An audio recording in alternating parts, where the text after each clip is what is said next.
wants to know is what's going on with you on 112? Like, is there an album? Can we expect anything soon? Well, it's funny that you mentioned that. Like, I'm not really sure whether or not I'm even supposed to be talking about, this meeting that we had yesterday. But it was very, it was very positive. It was very, it was a good thing. So, when I figure out, if I'm able to speak on it, then of course I can jump back on, with you guys again at a later date and just and go into it in more detail. But I will tell you that 112 is touring. We'd like to say that we took a sabbatical, Sabbatical. So does that mean y'all broke up, or did y'all ever break up? Here's the thing. I honestly don't feel like family ever breaks up, and right. I've known these dudes for the better part of 20 plus years, so I consider them brothers and I consider them family.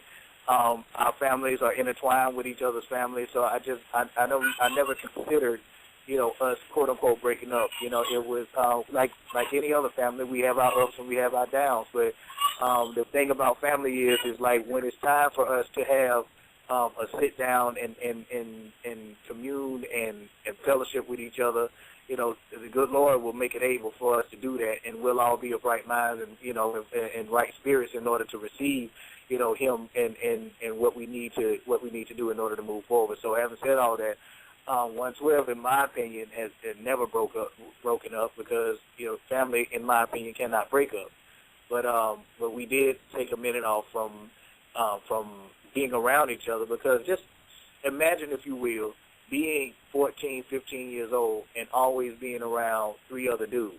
So your life is predicated around not even dudes, just three other people in your life. So you basically, the way that you eat, the way that you sleep, the way that you put on your pants in the morning, the way that you go to the bathroom, it's almost like y'all dudes do it the same way. We was such a unified front that it made for a great R&B group.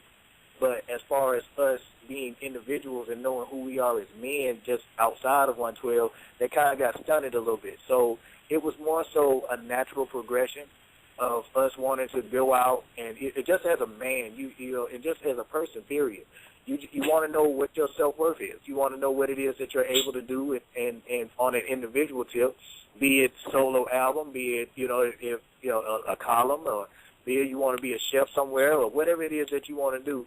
You want to feel that, okay, I can accomplish some things without three other guys, and I know that it will be as successful as anything that I put my mind to. And I think that's really what it all boils down to, because Deron, as a producer, he wanted to branch out and work with other people, and he, as a matter of fact, he worked with Keisha Cole and gave her one of her hit records, and Q has a solo project out right now, and of course everybody heard Slim's album a couple of years back, man. So we all went out there and we wanted to know basically who we were as individuals, because we pretty much knew who we were as members of a group, but we wanted to know who Michael Keith was, who Deron Jones was, who Quintus Parker was, who Slim was. You know what I mean? Like, so that's pretty much the best way that I can surmise this whole situation up, because we were still in each other's lives. We still conversed with each other, and we were still on the phone speaking with each other and seeing what was going on, and seeing each other's families and kids, and playing with each other and stuff. So it wasn't like it was like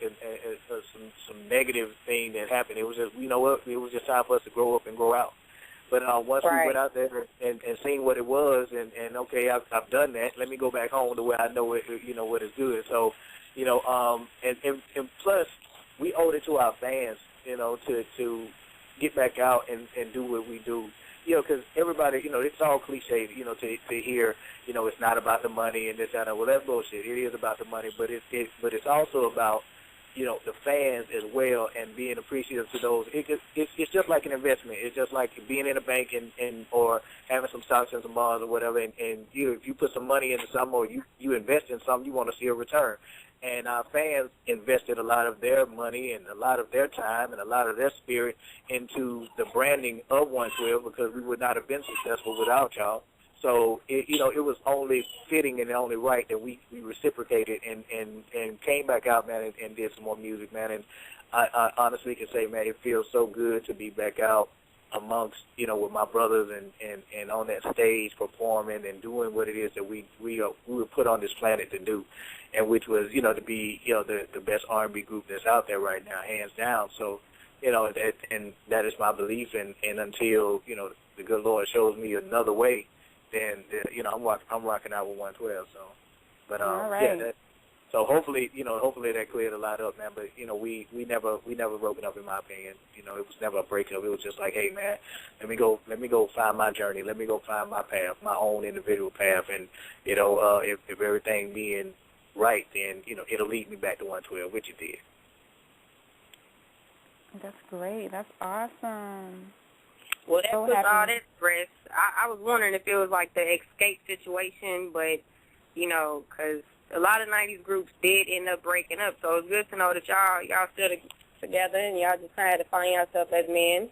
So I understand that. I'll tell you what, I stayed listening to 112. It's never been, 112's never been broken up. Exactly, we're about to play one of my favorite songs by 112 in just a minute. Because, and then once we get through playing it, Michael, you can tell us all about your relationship and advice column that you do with Vibe. So I think that kind of ties into it. Before we do, y'all touring with Jagged Edge right now, right? Well, we've been doing some shows with Jagged, and our ultimate goal is to do a tour with Jagged because, we respect these guys so much so, and there was a little, hiccup a couple of years back. I don't think it was a hiccup.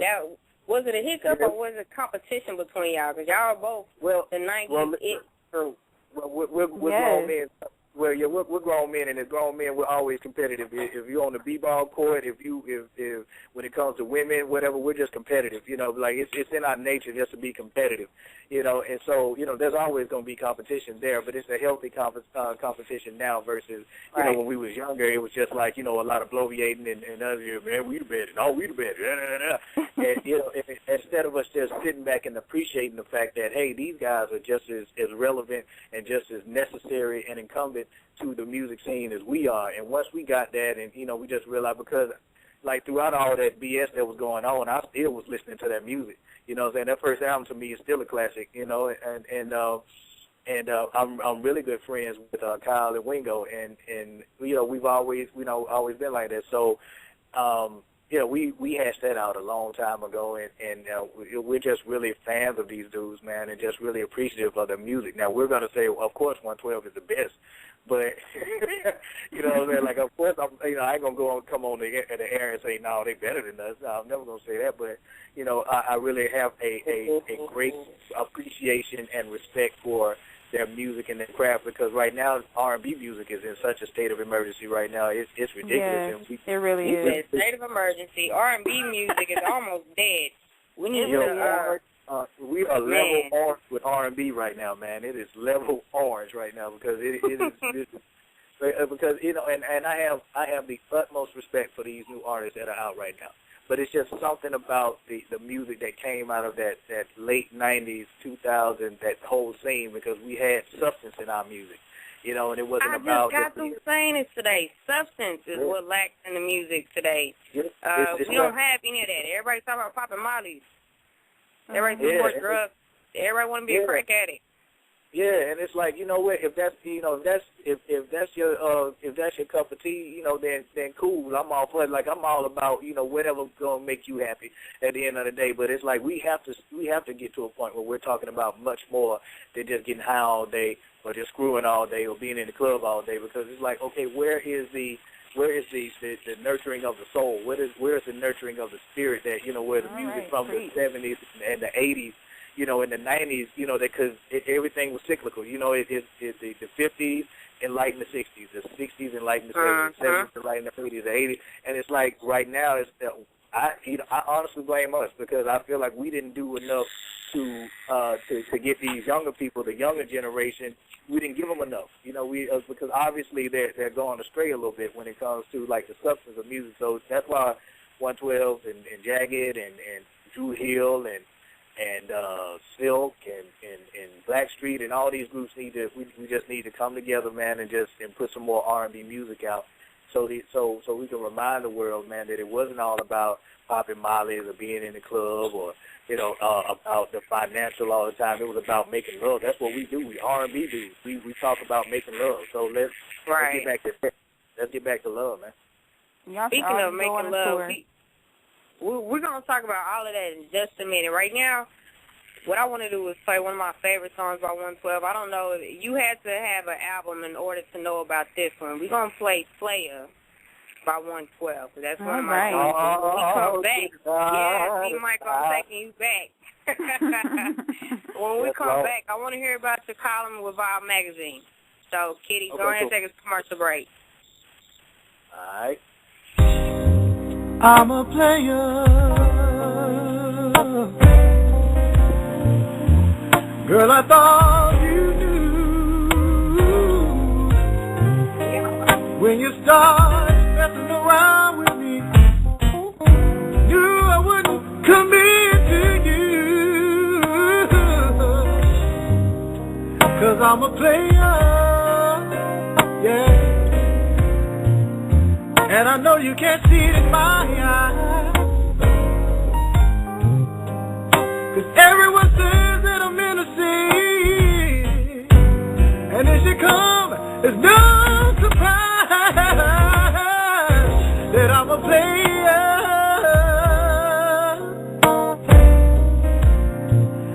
And I really think you need to know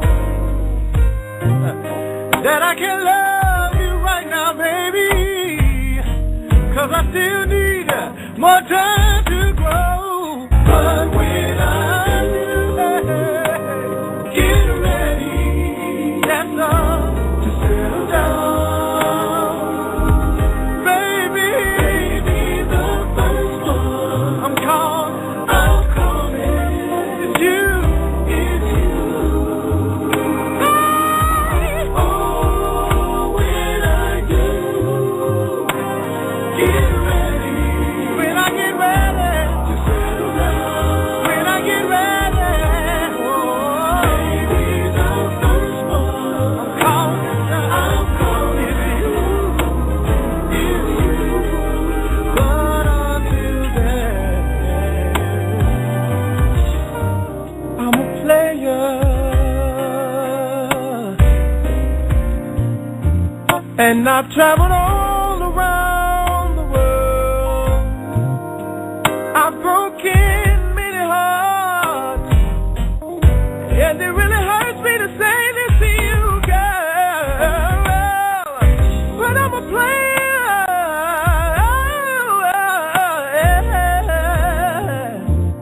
and it's kind of sad that it has to be this way, but I don't want to lock you down until I'm ready. So right now, I'm gonna play. But when I do, get ready. When I get ready to settle down, baby, the first one I promise I'm calling. The first one I'm calling on is you. It's gonna be you.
Man, don't nobody know about that song.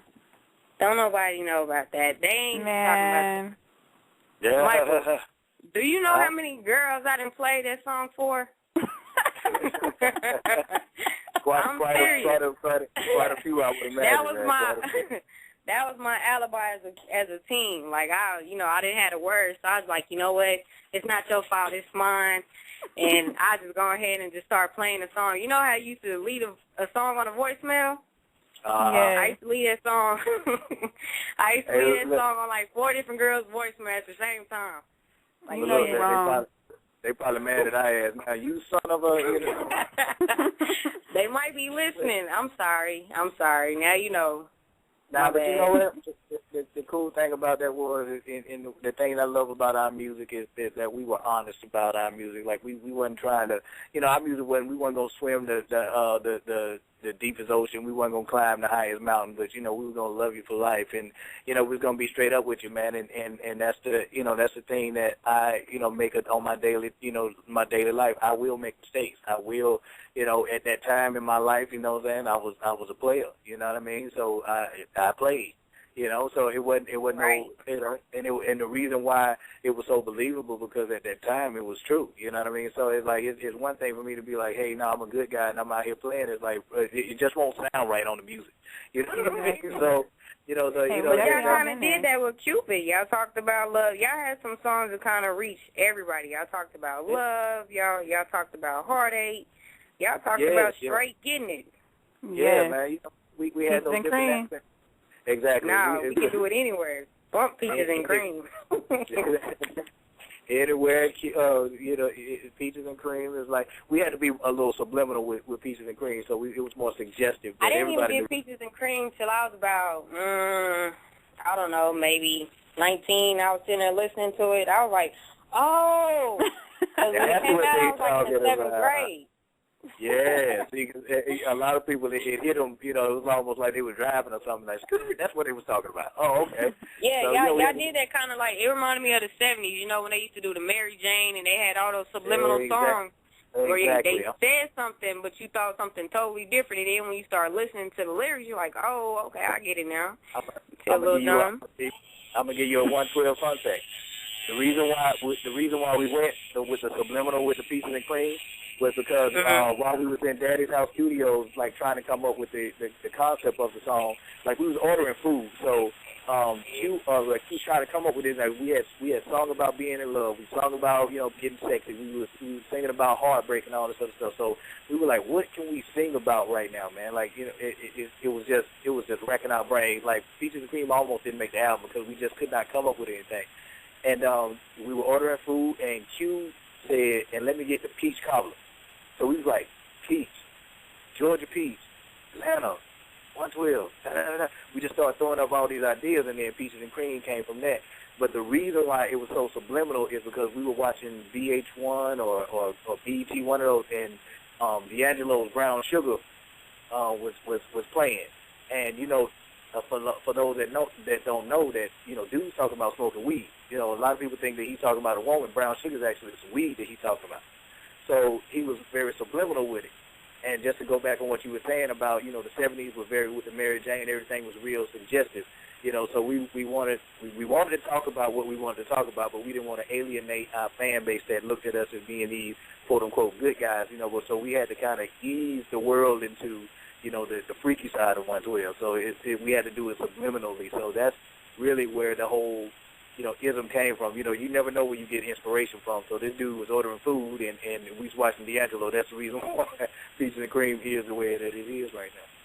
That's definitely what's lacking in the music nowadays because they're so out there with everything instead of leaving something to the imagination. That's what I miss so much about that's the music. That's the difference. When we were kids who grew up in the 90s, we could actually listen to the music, and adults would be able to listen to their music, and they wouldn't feel some type of way. Nowadays, you can't listen to the radio because the music is just out there. It just ain't nothing censored, nothing left to the imagination, like Shae said. It's just boom, bam, right there in your face. Right in your face, yeah. It's almost like, a woman that has on a blouse, right? A button-up blouse, and she unbuttons the first 2 buttons of her collar.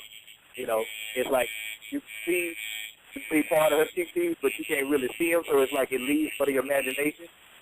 But if she already got her shirt all the way off, then it's like, okay, I see what I see, and it's like there's no imagination to it. There's no suggestion. There's no engaging of the mind and the imagination. And I think that's what's really going on with music right now. It's just like you said, it's so in your face, and like this is what it is, bada bing, bada boom, and there's no connection with the spirit and the imagination. So it's like I can't even use my imagination to see what they're talking about in music today, because it's like it's right there in your face. So, it's like that's one of the things that's lacking, I believe in.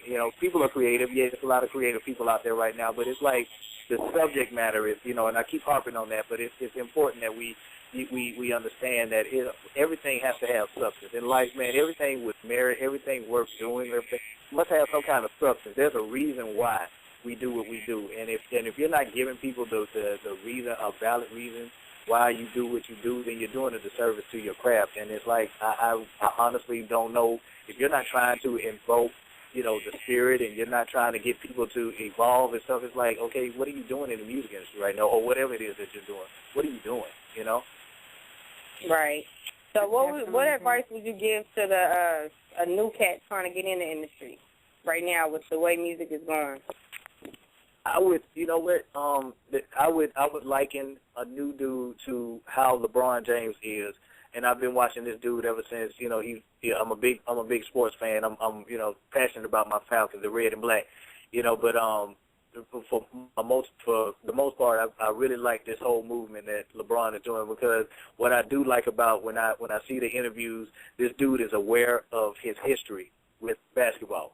And what I would say is, to a lot of these newer artists, they are not familiar with their history and where the music came from and why we sing what we sing, and where, like a lot of those hymns that you hear, like the call and response, a lot of what's going on with the music and the soulfulness and the gospel, people don't, like a lot of these kids don't realize that came from slaves.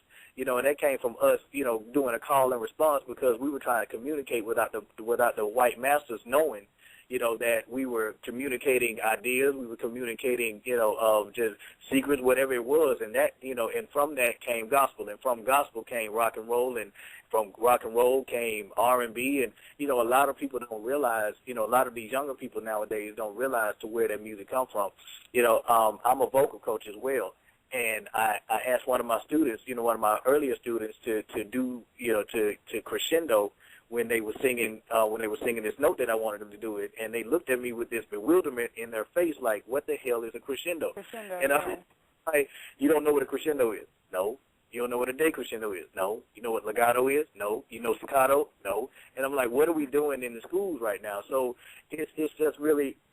It just really shows that there is a lack of education. And it's not these kids' fault. It's not the newer artists' fault that, it is what it is. And we have to do, as elder statesmen, we have to do a better job of educating those that want to learn, that music is more than just singing a note and then doing a bunch of runs and, selling records. It's like we have a universal language that touches everybody. We just came from Japan about 2 months ago.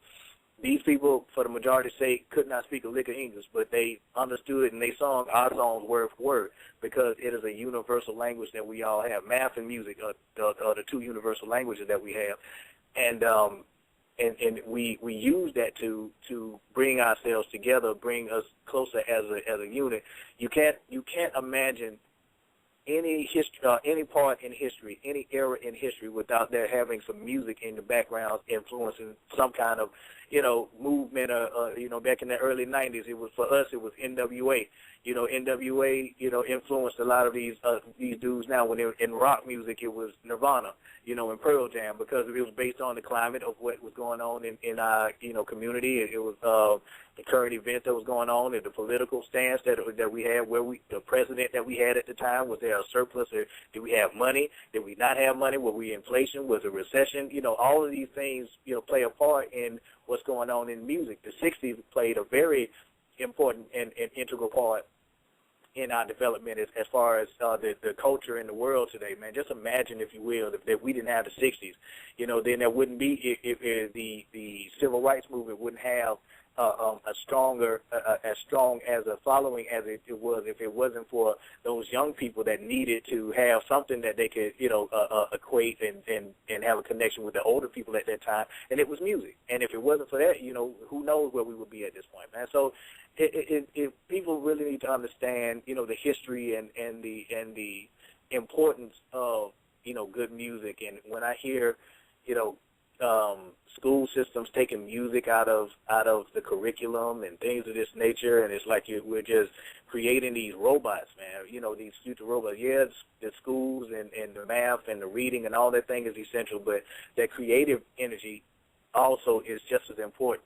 You can be stifling the next Liberace or the next Beethoven or, the next 112 because there's no music in the school systems, and I grew up in a public school system, so that was available to me, and I appreciate it. So it can happen. We just need to just make it more of an importance. Music just being more of an importance and recognize what it is. It's a gift that God gave us, and we got to use that gift. And I don't think a lot of us young people nowadays understands the ramifications of all of that. And it's just, just about getting a dollar, which is unfortunate. Wow, you just like took us down history. You preached. You gave us a lot in just one question. And I hope that everybody was able to really reciprocate that and really take something from that, because it's the truth. I told you I can run my mouth, man. I can really run my mouth when I. We need to have you on the show more often. Have you on the show, let you just, feed the kids some wisdom. Yeah, it's important, especially our young black men. It's so important that we understand. And I have a daughter, so it's important that she knows as well. But these young black men are really where the concern is, as far as I'm concerned. That's where the concern level is for me, because these young men nowadays, it's like they're already grown. And they have no filter whatsoever. And I'm Southern, so, everything is yes, ma'am, no, ma'am, open the door for a young woman or an older woman. It doesn't matter, pull the seat for them, make sure that you greet someone when you walk in the room. All of these things are lost on these kids nowadays. And, and it's really unfortunate. And I just really believe, like, we that know and have a platform in which to speak on it, man, we gotta re-educate these kids, because a lot of them are lost, but we can find them. All right. I definitely agree. I'm going to get off my soapbox now. Hey, it's okay. It's okay. You're definitely saying the right thing. You are. Like, I was over here listening. I had to just I know. I want to stop. I'm taking it all in. Like, when you go to, like, a seminar and you just listen and somebody's feeding you so much education, so much wisdom, you just kind of, you don't want to interrupt them. You just want to listen and just take it all in that moment. So that's kind of what we were doing. We've had a lot of people come on, and I asked them that question, and no one has ever gone into depth like that and just really went down the history line and really just said where music comes from. A lot of people don't pay attention to that. We have a lot of youth who listen to our show who I'm sure you just really made a light bulb come on in their head just now. I hope so. I truly hope so. I really hope so. Because I believe in these young people now, and I believe that we are capable of a great many and terrible things, but it stems from that. Number one, it stems from the parents. It's like the parents initially are the ones they're the first teachers, and if these kids out here, and we can go so far deep into that, if these kids are having kids and not really knowing for themselves what it takes to be a good parent and things of that nature, man. So it's like you can go so far into that whole situation, but these kids are really in need of someone to being out there as well and being a voice for them and understanding where they're coming from as well, because a lot of kids that I meet out here on this road, they're very intelligent. They just need guidance, and we just got to do a better job of doing that, and it's not for everybody to do, so I won't put that on everybody, but those that can, I just hope that they will.